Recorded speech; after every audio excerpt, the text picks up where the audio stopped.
لدنا مولانا محمد হযরত আলী আকবর শহীদ হওয়ার পর ইন্তেকাল করার আগ মুহূর্তে একটা চিঠি লেখা হয় যে বাবা জান আপনি এখানে আসবেন না, এখানের অবস্থা বহুত খারাপ, এখানের হালত কিন্তু বহুত খারাপ হয়ে গেছে। বিলকুল লম্বা ঘটনা, ছোট করে বলছি কারণ টাইম বিলকুল নাই, ছোট করে বলছি। শহীদ হওয়ার পর হযরত ইমামে হুসাইনকে দেওয়া হলো। হযরত ইমামে হুসাইন দেখার পরে তিনি চোখ মুবারক থেকে পানি মুবারক বাইরে হয়ে যায়। এখন আমি কি করব? আমার নবী ইলমে তাসাউফের মাধ্যমে দুই চোখটা বন্ধ করে আমার নবী থেকে মুহাব্বত করে মুতাওয়াজ্জিহ হলেন। আমার নবী ওনার দরবারে হাজির হয়ে যায় আর বলে, ইমামে হুসাইন তোমাকে তো যেতে হবে, আমার সঙ্গে ওয়াদা করেছিলে। বলেন সুবহানাল্লাহ। যখন লাল কাপড় এবং হারা কাপড় দিয়েছিল, তুমি আমার সঙ্গে ওয়াদা করেছিলে ইসলামের জন্য কুরবান হয়ে যাব, ইসলামকে জিন্দা করব, তার জন্য আমি লাল কাপড়টা পরবো, আমি সেইটাই করব, তোমাকে যেতে হবে। হুসাইনে বলো, এই ইয়া রাসূলুল্লাহ, ইয়া হাবিবাল্লাহ, আমি তো আপনার জন্য কুরবান, আপনার ইসলামকে আমি জিন্দা করব। আজকে আমি মুপার জমিনের মাধ্যমে চলে যাব, চলে যাওয়ার পর তাদের সঙ্গে লড়াই করব, ফাসাদ করব, জং করব। জং করার পর যতটুকু আমি পারি আপনার আতা থেকে, আপনার শক্তি থেকে আমি সব কিছু করতে পারবো। আকা ইয়া রাসূলুল্লাহ, একটু আমার জন্য দোয়া করবেন যাতে আমি বহুত জলদি শহীদ হয়ে যাই। বলেন সুবহানাল্লাহ। যাতে আমি বহুত জলদি শহীদ হয়ে যাই, এই শহীদ কারবালার থেকে যাতে আমি ঘুরে আসতে না পারি, আমি যাতে শহীদ হয়ে যাই। দুনিয়ার ভিতরে পুরুষ যদি বিয়ে বহা হয়, তার বউ কি ইজাজত দিবে যে শহীদ হয়ে যান, ঘুরে আসবেন না? বলবে। ইমামে হুসাইন নিজের জিন্দগি দেখে নাই, নিজের স্ত্রী দেখে নাই, নিজের পরিবার দেখে নাই, নিজের সন্তানকে শহীদ হয়ে গেছে, নিজের স্ত্রী শহীদ হয়ে গেছে, নিজের মা শহীদ হয়ে গেছে। যাওয়ার পর তিনার বাড়ি এসলো, তিনি ওই জায়গার মাধ্যমে চলে যায়। চলে যাওয়ার পর তিনিও যখন এরকম একটা যুদ্ধ শুরু করে দেয়, লড়াই শুরু করে দেয়, যুদ্ধ শুরু করে দেয়। যাওয়ার পর এক এক করে ইয়াজিদের সৈন্যবাহিনী, যত নাকি 24,000 সৈন্যবাহিনী থেকে আধা সৈন্যবাহিনী ইমামে হুসাইন নিজের এক হাতে কতল করে দেয়। এক হাতে পাওয়ারে আধা শেষ।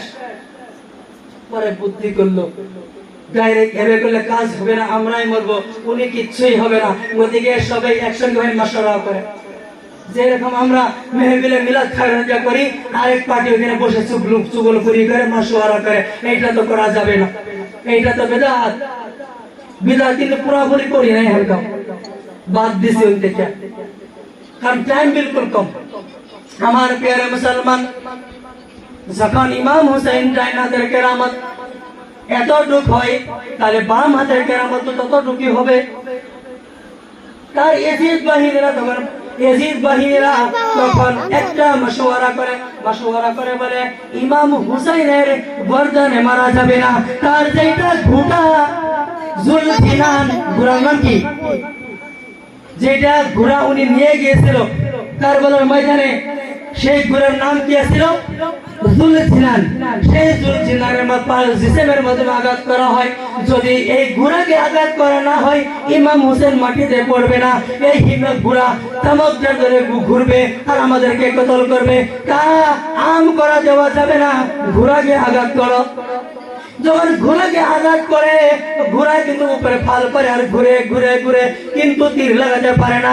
ওই দিকেই ইমামে হুসেন আরেকটু মোকা পেয়ে যায়, আরেকটু সুবিধা পেয়ে যায়, বাম হাতে আরেকটু তাদের সৈন্যবাহিনীকে কতল করে দেয়। বলেন না সুবহানাল্লাহ। আরে ভাই, কারবালার করুণ কাহিনী। প্রিয় মুসলমান, যখন নাকি ইমামে হুসাইনের বাম হাত শহীদ করে দেওয়া হলো, ডান হাত শহীদ করে দেওয়া হলো, তার দুই ঠ্যাং, দুই পাও মুবারক সালামত আছে, পাও মুবারকের দ্বারা যুদ্ধ করা যায়। এখন পর্যন্ত জুলফিনান ঘোড়া এখন পর্যন্ত মাটিতে পড়ে নাই, মাটিতে গেড়ে নাই। তার আগে চেষ্টা করে তাকে ফালানোর জন্য কিন্তু পড়ে না। তারপরেও ইমামে হুসাইন রাদিয়াল্লাহু আনহু এই ডান পায়ের দ্বারা আরো আধা সৈন্যবাহিনী মেরে ফেললো। বলেন সুবহানাল্লাহ। এইরকম করে তাদের মেন যারা ছিল, মানে ছাগলের মতো, ভেড়ার মতো, সামনে কুয়া দেখে না, ভেড়া কিন্তু যে বেড়া যেগুলো যায় সামনে কুয়া আছে না কি আছে যদি প্রথম বেড়া না দেখে না গাই লেগ যায় পরে তাই ওই রকম হিসাবে এসিদের সৈন্য মানে ছাগল এবং বেড়ার মতো মরে যায়। মরে যাওয়ার মতো মেন গুলো থেকে যাওয়ার পর আবার মাসওয়ারা করে কি কারবার হলো ইমামে হোসেনের ঘোড়াকে কেন যে তীর লাগানো কেন যায় না, এই ইমামে হোসেনের ঘোড়াকে ভালো করে নিশানে লাগাও যাতে ঘোড়াকে মারা যায়, ঘোড়া জলদি পড়ে যায়।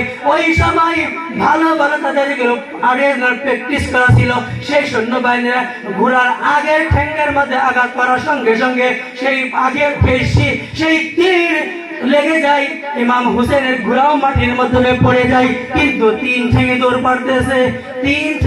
পাড়তেছে, আরেক ঠ্যাং শহীদ হয়ে যায়, দুই ঠ্যাঙ্গে দৌড় পাড়তেছে, আরেক ঠ্যাং শহীদ হয়ে যায়, এক ঠ্যাঙ্গে খালি ঘুরতে আছে, এক ঠ্যাং শহীদ হয়ে যায়। যখন ইমামে হুসেনের ঘোড়া মাটির মাধ্যমে পড়ে যায়, আপনার মুহাব্বতের ইশকের আহলে বাইত আদারের মুহাব্বতের গুরু ইমামে হুসেন মাটির মাধ্যমে পড়ে যায়। এসিদের বাহিনীরা চারদিকে এসে ঘেরাও করে ফেলে, ইমাম হুসাইনকে বলে, হে ইমাম হুসাইন, এত সময় আমাদের সঙ্গে তুমি যুদ্ধ করেছো, একজন না, দুইজন না, তিনজন না, প্রচুর মতো পশু কাট দিয়েছো, সব মরে